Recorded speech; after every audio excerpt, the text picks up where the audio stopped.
आज मुलांना खायचे होते कोबीचे पकोडे, म्हणजे ह्याला म्हणतात चायनीज पकोडे।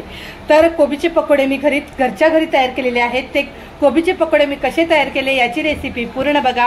व्हिडिओ तुम्हाला आवडला तर नक्की लाईक करा, शेअर करा, चॅनलला सबस्क्राईब करा। आज मी बनवणार आहे कोबीचे पकोडे।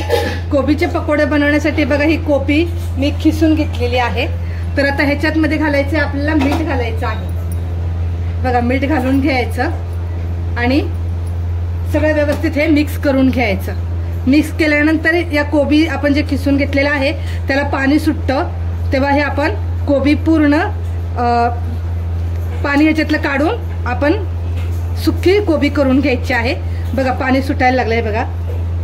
आपण नितळून पूर्ण प्रेस करून पाणी काढून घ्यायचं आहे। 5 मिनिटं ठेवूया। 5 मिनिटं मीठ लावून आपण ठेवलं होतं, याला पाणी सुटलेलं आहे। जेव्हा आपण हे आता बघा ह्याच्यातलं पाणी कसं पूर्ण मी नितळून घेते बघा। हे बघा हे असं पूर्ण पाणी काढायचं आणि कोबी मी आता पूर्ण असा सुक्का करून घेणार आहे। हे बघा मीठ टाकून ठेवल्यामुळे कोबीतलं सगळं पाणी हे असं निघतं। आता सगळा कोबी मी असा सुक्का करून घेते।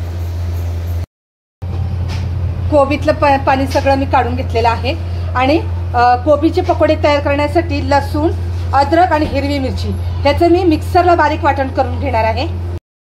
अद्रक, लसूण आणि हिरवी मिरची ह्याचं मी मिक्सरला वाटण केलेलं आहे। हे आपण पकोडे बनवण्यासाठी ह्याच्यामध्ये टाकून घेऊया।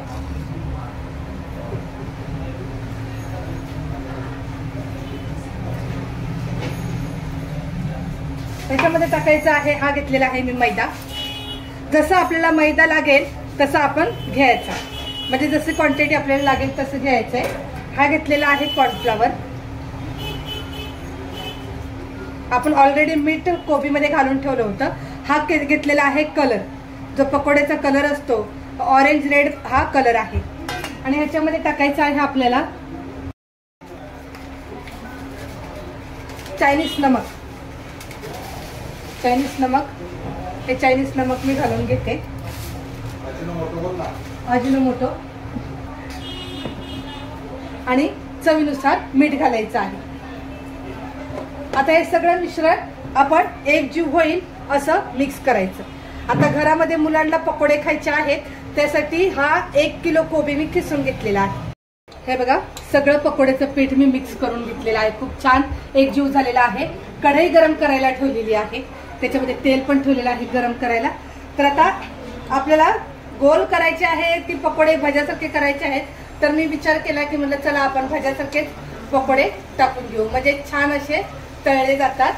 म्हणून मी असेच भजी आपण जशी टाकतो ना तसेच मी हे पकोडे तयार करणार आहे।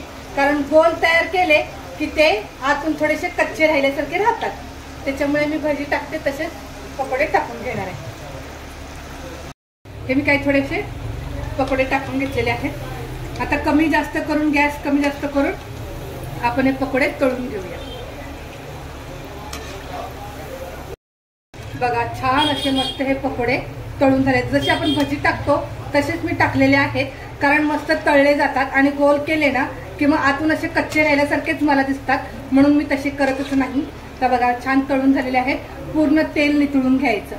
बघा कलर किती छान आलेला आहे मस्त। तर मुलांना, आजकालच्या मुलांना चायनीज पकोडे खूप आवडतात, भजी आवडत नाहीत पण पकोडे आवडतात। तर बघा हे मी पकोडे काढून घेतलेले आहेत। अशा प्रकारे आता हे पकोडे मी काढून घेते आणि दुसरे परत आपण टाकूया पकोडे। एक फेरी आपली पकोड्याची झालेली आहे, तर दुसरी मी फेरी घालून घेते। बघा असेच टाकून घ्यायचे, म्हणजे छान तळले जातात। आणि मुलांची घाई आहे आता पकोडे खायचे, त्यांना बाहेरचं खाण्यापेक्षा मी असं घरच्या घरीच तयार करत असते। काल आम्ही सँडविच बनवला होता, आज पकोडे बनवते, पण सँडविचची रेसिपी मी टाकलेली नाहीये। तर हे सगळं पूर्ण मी पकोडे टाकून घेते।